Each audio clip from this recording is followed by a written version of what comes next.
QR codes are a convenient way to verify certificate information.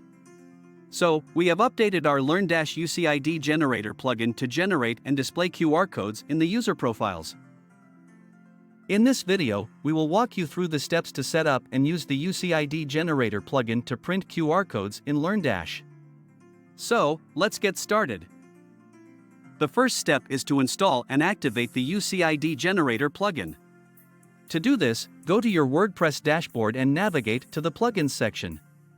After the installation is complete, click on Activate to activate the plugin.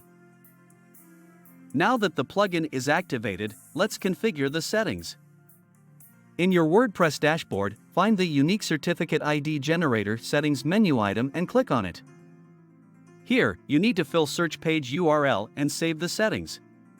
To make a search page, you need to paste this unique_certificate_code_verifier shortcode in the shortcode block.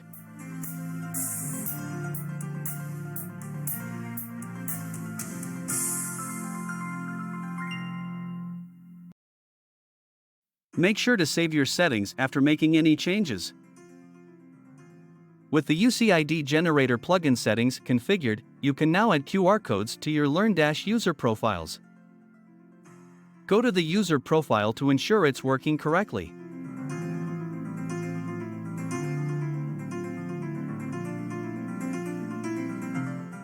In the user's profile, you'll find the QR code generated automatically above the completed course. It's important to test the QR code to ensure it's working correctly.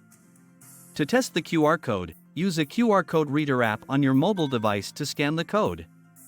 It should lead to the desired content or link based on your settings. Congratulations!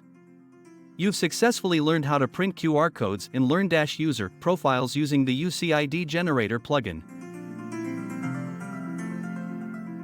This can be a great way to provide your users with easy access to digital resources or information.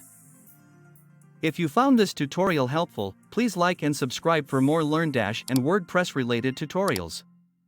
If you have any questions or need further assistance, feel free to leave a comment below. Thank you for watching.